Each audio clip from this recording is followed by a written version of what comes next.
বাড়ির বাহির বাড়ির আঙ্গিনায় আস্তে করে দাঁড়ায়া একটা সালাম দিয়ে দিলেন, আসসালামু আলাইকা ইয়া আহাবুল বাইত।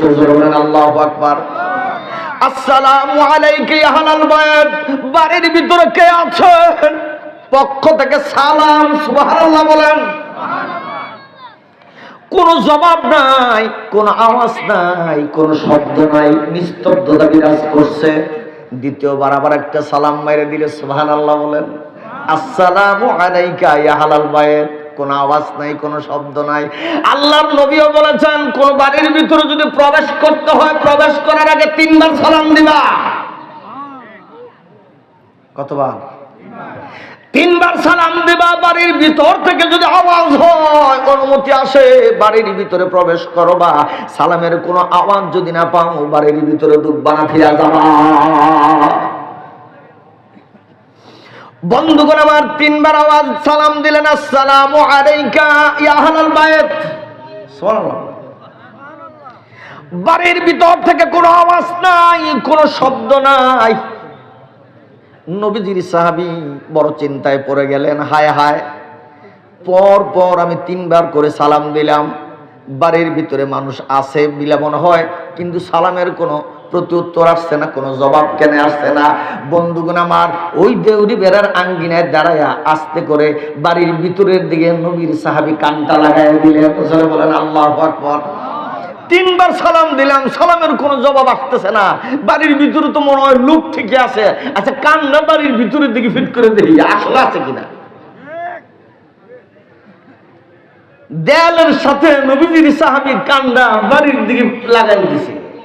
লাগায়া সে শুনতে পারলো যে রোগের চিকিৎসার জন্য খলিফার দরবারে আসছেন, ওই রোগটা নিজেরই। তার মানে বাড়ির ভিতরে মহিলা মানুষের আওয়াজ হইতেছে, বোঝা যায় স্ত্রী হিসেবে স্বামীরে শাসাইতেছে। নবীজির সাহাবী এটা বুঝতে পারলো, হ্যাঁ হ্যাঁ, তো খলিফার দরবার আয় আমার লাভটা কি? তো হ্যাঁ, নিজেই তো বেগম শাসাইতেছে মনে হয়।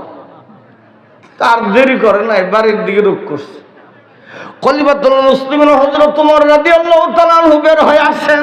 আল্লাহু আকবার বলেন। পিছনের দিক থেকে ডাক দিছে, ও নবীর সাহাবী, মনটা বেজার করে কেন চলে যাইতেছো? আল্লাহর রাস্তে বলছে, ফিরে আসো। বন্ধুগণ আমার, নবীজির সাহাবী ডেকে বলেন, ও খলিফাতুল মুসলিমিন, ফিরে আসা লাভ নাই। বলে, কেন লাভ নাই? তুমি আসো, ফিরে আসো, আমার কথাটা তুমি শুনিয়া যাও। কেনই বেঁচেছিল আর কি জন্যই বা চলে যাইতেছো, কথাটা আমি তো একটু জানতেও পারলাম না। বন্ধুগণ আমার, নবীজির সাহাবী চলে গেলেন খলিফাতুল মুসলিমিন হযরত ওমরের দরবারে। বললেন, ও খলিফাতুল মুসলিমিন, আমি এসেছিলাম, আমার দাম্পত্য জীবন এমন ঘটতেছে, দাম্পত্য জীবন আমি সুখী হতে পারি নাই। আমি নরম মেজাজের হইলেও আমার স্ত্রী বড় গরম মেজাজের, কিছুতে আমি কন্ট্রোল করতে পারি না। এই বেয়াদব মহিলার আমি তালাক দিয়ে দিমু কি দিমু না, এই সিদ্ধান্ত নেওয়ার জন্য, পরামর্শ পাওয়ার জন্য আপনার দরবারে এসেছিলাম। কিন্তু দেয়ালের সাথে কান লাগাইয়া আমি শুনতে পারলাম খলিফাতুল মুসলিমিন হযরত ওমর এই রোগে নিজে আক্রান্ত। আপনি আমার কি ব্যবস্থা করে দিবেন, কি পরামর্শ দিবেন, এটা বুঝে আমি নিজে আল্লাহর রাস্তায় বাড়ির দিকে রওনা দিয়েছি। খলিফাতুল মুসলিমিন মুস্কি হেসে দিলেন আর বললেন, ও নবীর সাহাবী, মন খারাপ করিও না, মনে কষ্ট নিও না, তবে একটা কথা শুনিয়া লও।